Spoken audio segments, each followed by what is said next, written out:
د پیښور د شاپور تاڼې پولیسو مشر عبدالعلي ویلي دي چې دی په خپل علاقه کې شریعت په ځای کوي او پایس یو خاده کې به ډول سرنا نه کول کېږي. خدای سېچو دغه بیان ته د بشري حقوقو او د قانوني کارپوهانو سخت رد عمل ښودلی دی او ویلي دي چې سېچو د خپل اختیار د قانون او د آئین سرغړونه کوي. د پیښور د شاپور تاڼې سېچو عبدالعلي دغه خبرې مطبوعاتو سره کړې دي او وایي چې په تاڼه دننه ټولې فیصلې به د شریعت مطابق کیږي او په ودونو خادو کې به موسیقي او نڅاګانې نه کیږي. ګینې دی به په ضد کاروي کوي. په ټولنیزو رسنو هم دغه بیان ته سخت غبرګون ویلی شوی دی او دغه سخت دریځه فکر او د قانون سرغړونه بللې ده.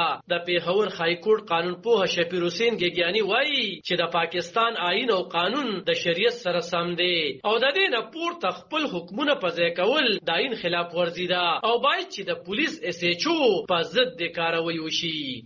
SHO د آئین او د قانون یو محکوم دی، یو ملازم دی او SHO د یو تاڼې مشر دی چې په خپل علاقه کې به هغه قوانین هغه آئین چې حکومت وقت قانون ساز اسمبلی جوړ کړي هغه بیانوي. دا کوم اعلان چې کړی دی چې په ودونو کې به سور سندید دي یا به د اسلام مطابق فیصلې کیږي. نو موږ بالکل اسلامي ملکونو د اسلام مطابق او د قرآن د حدیث مطابق فیصلې موږ منو. د هغې لپاره د ملک قانون رایج دی. زموږ اسلام هم دا وایي چې د وخت د حاکم حکم به مني. د بشري حقوقو د کمیشن مشر اکبر علي خان دغه بیان د انساني حقوقو په ضد بللی دی او وایي چې آئین ټولو وګړو ته ازادي ورکړي چې د قانون مطابق د ژوند تیر کړي او په دې هیڅ یو سرکاري افسر قدغن نشي لګولی.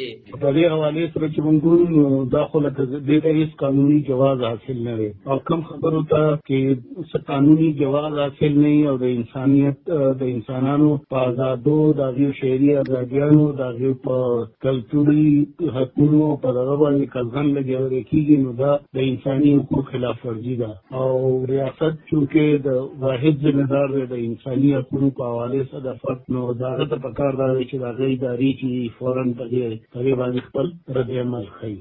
دغه رنګ څېړونکو هم د SHO د دغه بیان غندنه کړې ده او وایي چې داسې بیانونه چاپېرچل لپاره د خطرې وړ دی. څېړونکي سید شهرزا شاه باچا وایي د دې په معاشرې باندې ډېر غلط اثر پروزي ځکه چې دا داسې شو لکه د خپلو اختیاراتو نه بیخي تجاوز کول شو. سبا دغه سړی راپاڅېدی شي او دغه SHO مطلب دی چې دغه ځای کې یو سړی وژلی شي او به ده وایي چې داسې کار دی چې زما په نظر باندې د دا کار چې کوم دی نو دا شریعت خلاف او د ما مړ کړ. نو د هر یو شي لپاره په پاکستان کې خپل قوانین دي، په دې باندې وکیلان هم پیږي، په دې باندې آئینی ماهران هم پیږي، په دې باندې د پولیس مشران هم پیږي، خو قانون د ټولو لپاره یو دی. کله دغه نه یو سړی سرغړونه کوي نو دا مطلب دی چې هغه په دې وخت باندې د پاتې کېدو قابل نه دی. د دې وړاندې هم په باجوړ کې په زنانه او په چارسه کې د پولیسو لخوا په حجامتونو د بندیزونو حکم جاری کړی شوی وو خو بیا د حکومت په اکشن غستو دا حکمونه بیرته واغستلی شو.